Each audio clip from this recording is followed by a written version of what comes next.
Hello and welcome to SML The Sit Down. I am Primetime 000 League Commissioner, 18-time champ if you haven't noticed by the trophy. And with me is Dan, SML Chargers owner. What's going on, Dan?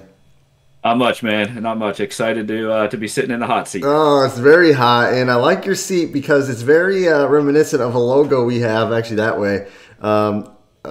Anyway, so let's go ahead. Let's get right into it. This question's stupid, but I gotta ask, how'd you come up with your PSN? Yeah, first name's Dan, last name is Hertzler, so the first two letters of my last name, and then 22 was my basketball number in high school and college, so Dan He 22. So pretty simple, pretty simple. Yep. So you're an old guy, SML elder statesman. When did you get into Madden? Yeah, I actually had to try to go back and kind of think about that. That's how long it's been. Probably about 96, 97. Wow. I started playing in college and just, doing the whole computer league or seasons and stuff like that. Just, running the 3,000 yards with Barry Sanders type things. Then about 2002 to maybe about 2008 in PlayStation 2 days, me and some of my buddies would pass around a memory card. And so we'd play against the computer. And then we'd meet up in the playoffs and have some big. So we were playing connected franchise before there was even the internet to do that on the memory card. And then it was probably about 2010, I think, was my first time I joined a CFM league, and just got hooked. I mean, I was just pumped from the moment, and about 10, 11 years been doing it. That's pretty cool, man. So you've been doing it for a long time, and I was going to ask when you got into CFM, but it sounds like you've always kind of been drawn to CFM. Some guys play MUT, other guys do other things. Have you ever gotten to Madden Ultimate Team much? I did it maybe about 3 years ago. I did it from August until maybe the end of October, and it was fun to build a team. It was fun to get the cards and stuff like that. But then once I started with these programs and this, you could have anyone playing I mean, it just lost me pretty quick, and so I lasted about 2 months maybe, and then I was done. That's it. Okay. And you going back to CFM, it sounds like you've always been doing it, but I think when did it come out? 07, 08, around there maybe 09, I don't know. Exactly. Yeah, I think it was actually 09, 010, or 010, 09 or 10. I think right around that time I think it first came out. So is that when you really got into it then, or can you walk me through when you really got into like legit league play? Yeah, playing before that, to me, Madden's always been a stress reliever. It's my kind of job. I don't have like a end result, so I don't really get sales reports. I don't get a finished product. I just try to help people as much as I can. But with helping people, sometimes you don't get a finished product. So Madden to me was something more like, oh, I get to do it. I get an end result. There's a win, a loss. There's the competitive part of it. So I've always liked that. As soon as I got into the CFM, it was like a whole new world of like, wow, now I'm not just trying to beat the AI, I'm actually trying to beat a human. So that whole part of trying to beat a human at another game, that is what's always driven me. I will do anything. I'll play any sport. I'll play any board game. I'll race you to the end of the street just to beat a human. Yeah. So that competitive part of me really gets fueled, and I get to do it. And then the rest of my life, I try not to be that way, because you can be a jerk, you can be over competitive, and so the rest of my life, I try to focus on helping, serving people. But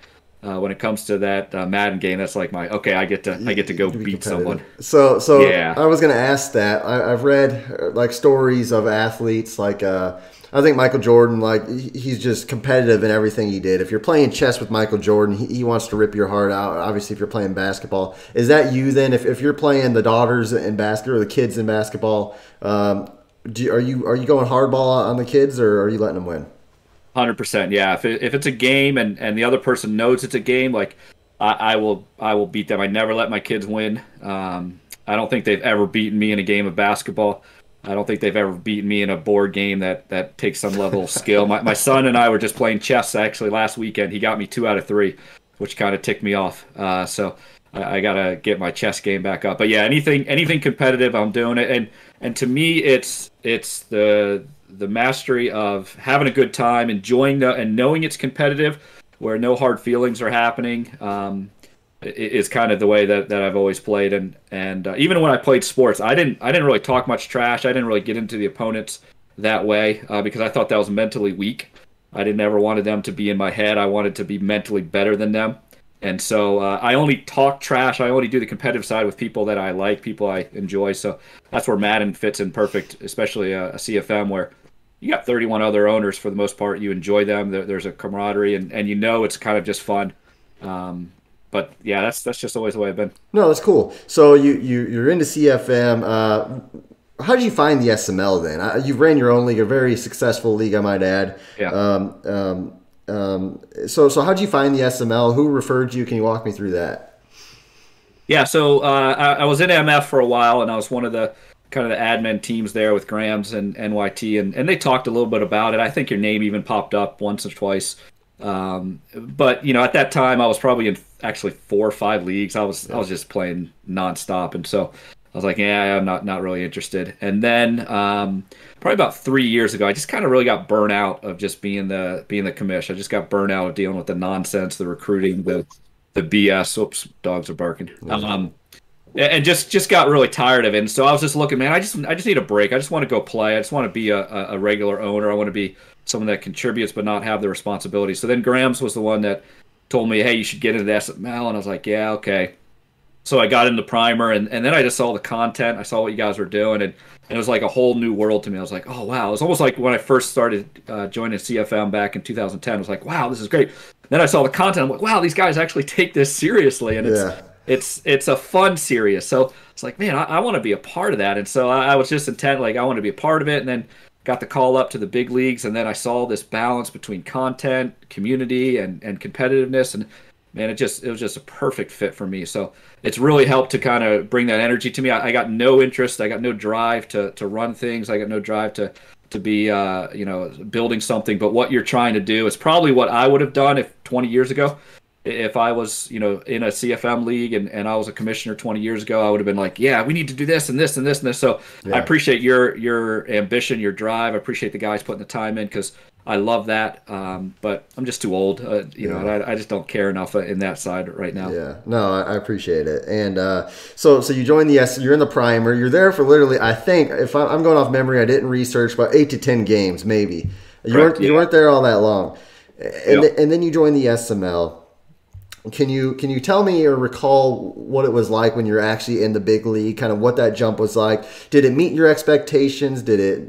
Was it not really what you thought it was? Maybe tell us about your first season really in the SML. Yeah, well, I came in with a little bit of reputation because I had the MF guys kind of making some comments or statements about me. So I felt that pressure, like I got to step up. And I think the first game I played was Paulie. And it went down to the wire. It was kind of a typical game now that Paulie and I have played. It's always kind of down to the wire, and I beat him, but it wasn't impressive at that time because Paulie's record wasn't great.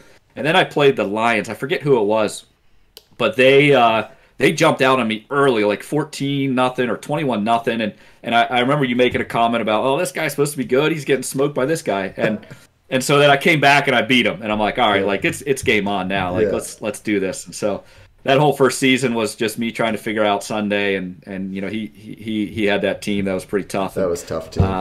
So and then I lost to NYT that year, and I'm like, oh, you gotta be kidding me! I got this reputation, and I lose to NYT. Yeah. And so last year was a big step just for me to get over the hump, and now I'm just kind of enjoying the trying to get back there, prove it wasn't a fluke, all that kind of fun stuff. Yeah, no, that's good. You got your first taste of prime narratives in season 1 of the SML.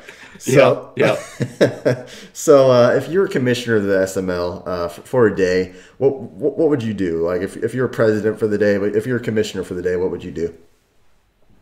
Oh man, I haven't even thought of that. As much as I have my opinions and ideas, I probably would tell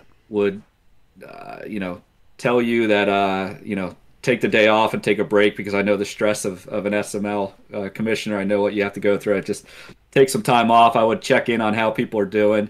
I really wouldn't change much. As much as I would gripe sometimes about trade rules or gripe about different things. I think I saw last year, because last year was the first time I ever did a full cycle of Madden. So all the other leagues that we would stop 4 or 5, maybe 6 at the most seasons. I never did an 8-season cycle, and I saw over the course of the cycle, SML is sort of like Breaking Bad. It's a slow burn. It's something you Yeah. just gotta let it develop and grow. And I just loved it again. It was just another revelation. So if I was commissioner, I probably would just stay the course with what you're doing. As much as I give you a hard time about moving slow, I think it's actually the better move. I think it's the right decision because over the course of 8 seasons, it creates a lot of different dynamics and stories, a lot of different team building aspects. People rise and fall.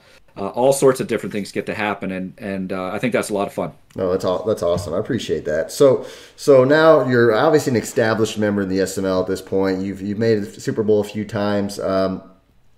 Who's your biggest rival in the SML? Well, I mean, you are because I haven't gotten over the hump in the big games, so that's going to always kind of be a burden there. Dump loves to run his mouth. Paulie's kind of always chirping in the background. Bomber and I have a really mutual kind of just kind of back and forth kind of thing. No disrespect, but just the real challenge of that. Matt got me a few times, so that's kind of a little bit of a crawl. I was looking forward to RD battles. I thought that was going to be a lot of fun. I didn't say list every member.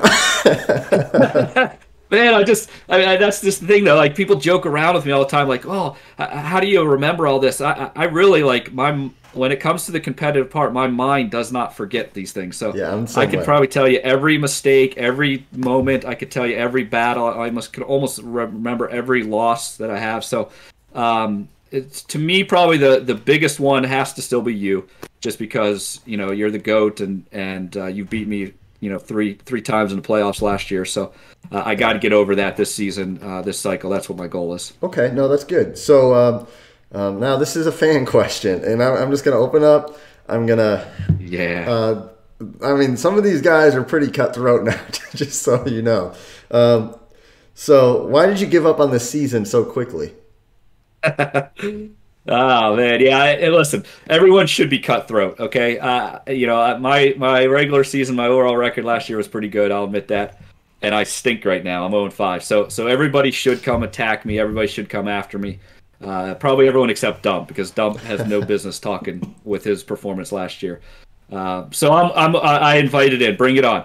I have not given up on the season. That's the myth. I have a belief that I can take any quarterback and build them into what I need them to be. So if I have a quarterback that gives me value, if I can get something out of him like I could Justin Herbert, I'm going to take it. That was kind of my plan from the beginning. I was not planning on using Justin Herbert for the whole cycle. When I started losing, it made me thinking a little bit differently, like, crap, maybe I can't just take any quarterback. Maybe I do need him. And then I just had the right offer. So I think I can win with Jared Goff. I think I can win with some of the other quarterbacks on my roster. I'm not worried one bit about quarterback. I'm more worried about defense right now. That's my biggest problem. I got to be able to shut somebody down. I got to take away what they want to do, and I'm getting there. I feel a little bit better today than I did, a week ago. But until I prove it, it's just all talk. And another question here: what's your plan with Jared Goff? I guess his contract actually balloons up next season. Maybe a $25 million cap hit. Do you have any plans for Jared Goff? Yeah, it's so what I'm hoping to do with him is to see what I got. So I got a whole season to play with him. He might develop a little bit. He's 26, so he's not really in a great spot, but he might. I might catch luck with through a few throw powers, but he might just be perfect. He might just be exactly what I need, and I just ride with him. $25 million for a quarterback isn't awful. But if I can package him, if I can deal him, I think there's going to be a lot of teams, 10 to 12, that are looking for quarterbacks. I think there's only 4 or 5 in the draft, so there's going to be some teams looking. So the reason why I got Goff was because I think it puts me in a spot I could go either way, and I'm not stuck. So I can either ride with him or I can trade him. And someone that just whiffs on the draft or gets stuck, Jared Goff's going to be sitting there for a pretty nice piece, and I can ride with the next quarterback I get. Yeah, there you go. So this guy is another fan question. This guy is gonna. He said, "Why didn't I get this same deal for Herbert as QP did? Seeing how my first round picks are better after all these years of knowing each other." And this guy is Woods. Yeah, I knew what it was because Woods wouldn't budge. He didn't give me that third piece. He would only only send me some first round picks, and I wanted that third piece. You can't give up on Herbert. Sorry, to me was the best quarterback tradable in the league, and I wasn't going to sell him for anything less than 3 parts. So the 2 parts where the first round picks was a must. The third one was something I think I could use, and that's why I got Goff. Woods wouldn't do it. He wouldn't pull the trigger. He's being a stingy old man. So, he's got to live with what he gets, and he could have Jared Goff after the season. All right, there you go. So now I'm moving on to the next question here. Another fan question. How bad does it hurt to lose more games in this season than what you did almost all of last cycle during the regular season? I won't lie. After I lost to Graham, I actually took a swing at my desk because I was so mad I lost to Graham's. That's not an offense to Graham's, but I had just beaten him in another league, and so I was counting that up as a win. And then I just really had a bad game, just did not play well. And then I knew I had URD and Bomber, so I knew that was going to be tough. So after the Graham's loss, that was the one that ticked me off the most. That's the one I was most bothered by. And then the last 2 have been tough because I've been down in the red zone. Cook drops a touchdown. I get a holding call. I could have won those games. So it's been tough, but I got to be a man and step up into it. I talk enough and I give people hard times, and if I'm 0-5, I got to face it. So I'm 0-5, but hopefully tonight we change that around. So the first half of last cycle, I feel like, was the Dan coming out party in the SML. Your first cycle was really like just 2 seasons. Didn't really have a chance. Pretty bad Eagles team. The Broncos team was what you made it. And you were a dominant force, really, for the whole cycle. But the first half, I think you had 3 straight Super Bowl appearances, maybe. Yeah. And then after that, you didn't make a Super Bowl, and now, obviously, you're struggling this season. Is there any truth to a Dan decline Dan? Are you past your prime in the SML? No, not a bit. I failed last cycle in replacing Von Miller on the defensive side. Offense was the same. I just didn't get that replacement for Von Miller. I made probably some bad decisions on replacing him and never could get over that hump.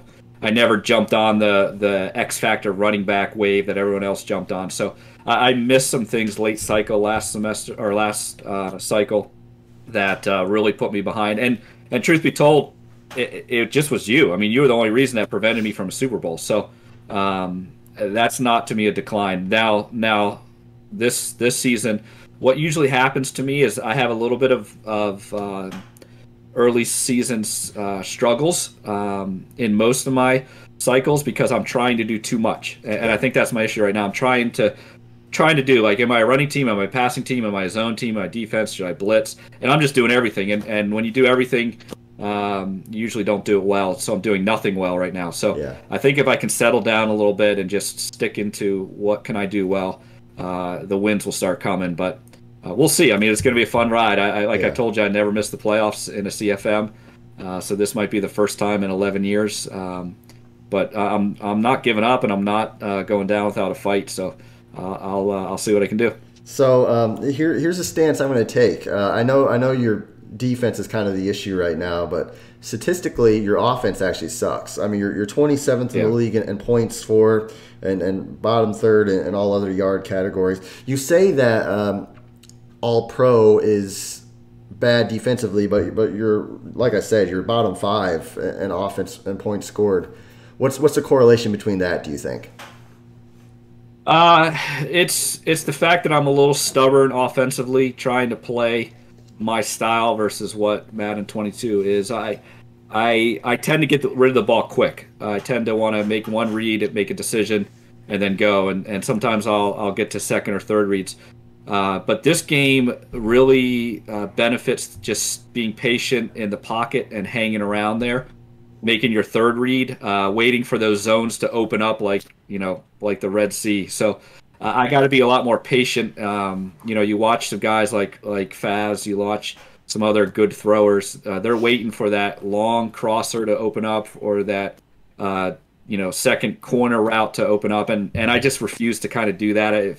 It's never been my style. So I gotta be willing to either adjust to that, or I gotta live with having a mediocre offense. So that's kind of where I'm at. It'll be there. I just it's just not the way I'd like to play. But as I tell everybody, you got to adjust to the new game, and so I just got to adjust to the new game. So a few more questions here. What's your predictions for the AFC West? Well, without RD, I have no idea what the new guy will be like. So we'll have to check him out, watch a few of his tapes, see if he's any good. I've already started asking some of the primer guys what the scouting report is on him. I really think you and I will end up splitting quite a bit. You've got a head start, obviously, with Mahomes and the receivers there, but your defense is so bad that it's gonna hold you back a little bit. Unfortunately, I think you're gonna be fine for a little while, and then we'll see what happens. But I think we'll end up probably splitting quite a bit. Hopefully, the game starts to get a little bit better, that there's more of a chess match involved, because that's what I want it to be. I don't want it just to who can score the most points and end up being a 40 to 45 game. So, I think we'll split, and Finn's is just gonna be the token Canadian boy, and he's just gonna get some big old beatings. You can fill in whatever words you want to use there. Yeah. So Yes. Okay, that's good. So you're a comic guy or a Marvel cinematic guy. It seems like MCU. yep. A lot of people they have fun and they say, "Hey, what superpower would you like to have?" But for me, I'm going to ask you, what SML superpower would you like to have? I mean, there's some guys in the league who are really good at certain things. What's a trait you like to take from an SML player? That's a good question. Some of the top guys, I'm just not a big fan of their style. So it's not even like Faz in the way that he plays. I'm not a big fan of that style. I don't like the hit stick. I don't like, just the amount of crossers and corners route he does. Yeah. User's been nuked so much. I don't think there's anyone that's a super user right now. Probably somehow I'm impressed by Bomber's team building and the way he has built the Jags, and has already gotten 2 extra first round picks for the Browns. So maybe I need to borrow some of his team building superpowers. Yeah. I would love to have Paulie's what's the right way to call him, Paulie? Paulie has the ability to talk trash, and then when anyone tries to come at him, back away like he's no good. So Yeah. he'll yip and yap, and then someone will call him a favor, and he'll be the first one. Oh, I can't. I'm stink. I'm over the hill. So Paulie's really good at that. I'd kind of like to have that ability, because when someone comes at me, I've got the Marty McFly issue. If someone calls me a chicken, I kind of jump at it, and so I get myself in trouble sometimes where someone starts talking trash, and then I back it up, or I try to back it up, and I end up making it worse for me. So I got to get better at that. Yeah. Okay. Just 2 more questions here. Do you regret joining the AFC West at all? No, not at all. Not at all. I always choose the hardest division. I was planning on taking the Steelers. I wanted to play with Bomber. I love the Steelers, and that was the team I wanted to play with. And then when you took the Chiefs, and then Fats took the Bills, I was like, all right, I gotta find the best team I think that's out there. And so I thought the Chargers were the best for the pieces they got. They've got some nice pieces on defense. I haven't figured out how to use them yet. So once that comes together, the Chargers will be fine. They'll be a good team, and I'd much rather lose competitive games than just win games 30 to 40 every time. And no offense to my teammates in the AFC West last year, but outside of Future pushing me a little bit, and DW sometimes, it ended up just kind of being a guarantee I was going to win the division, and that's just no fun. Yeah. I'd rather fight for the division than just have it guaranteed. So you're 0-5, kind of uncharted territory for you. This is obviously some pressure that you probably haven't felt before. Is it uncomfortable at all? Yeah, it's foreign to me. So it's I've never been 0-5 before, so I I'm trying to figure that out a little bit. Or 0-5, sorry. I don't know if I said 4 or 5. I can't even remember the amount of losses I have. That's how old I'm getting. But it's so I'm learning. I'm learning how to do that. But one of the big things that kind of bother me about people, and I'll throw names out. Rowan used to bother me with this. Dump bothers me with it sometimes. Is you can't talk before the game and then lose and then disappear. You can't just go hide. So I'm really trying to make sure that, hey, I got to own the fact that I'm 0-5. I'm around. People can say whatever they want. People can take their shots. I deserve it. So I'm trying to demonstrate that. So that's helping me to give me a purpose. Yeah. But if I don't win soon, if I go 0-6, if I go 0-7, you better watch out, because I don't know what I'm gonna do, man. It's gonna be a rough world to live in. Yeah, I agree that trait of being able to show up after losing. Obviously, when I lose, there tends to kind of make some waves in chat. So I know, yeah. I know the feeling. Now, I don't have this written down, but I've got to ask. It sounds like there's some beef between you and Dump. You've mentioned Dump 3 times. Dump must rub Dan He the wrong way. Yeah. So he rubs me the wrong way in what I just said about the, well, first of all, he comes after the guys that he should blow out, which again, come on, yeah. There's some guys that every time we go into a match, you're going to win by 30 or 40. That's fine. Don't be a jerk about it. Right. And then he's coming after everybody else when, dude, you were just 1-7 in the playoffs last year, or 1-8. Sit in the corner, be quiet, win something, and then you can talk. I'm not talking at 0-5. I'm not bragging that I'm 0-5. I'm not telling you I'm going to run you down. I'm just trying to get a win. Yeah. So just kind of know, hey, you had a miserable cycle. We didn't sell it enough about how bad his cycle was. It was a disaster last year. Yeah. I can't even imagine being 1-7 or 1-8 in the playoffs. So he just needs to sit down in the corner and be quiet. So those kind of people, and Rose that way too, and there's others, man, yeah, I'm gonna call you out, and I'm gonna come after you, because you got to prove something. You got to earn something. You have every right to say something to me right now. Bomber has every right to say something. RD, I deserve it, and I can't say anything back to you guys. So to me, I think Dump needs to learn that a little bit. Other than that, great guy. Steeler fan, and so I love that about him. I love his potential. I love what his hit sticks and his stick skills are. I think he should win better, but start winning, and then you can say whatever you want. Yeah, well, there you go, guys. That was Dan. Dan, one final question. Who wins more Super Bowls, you or me?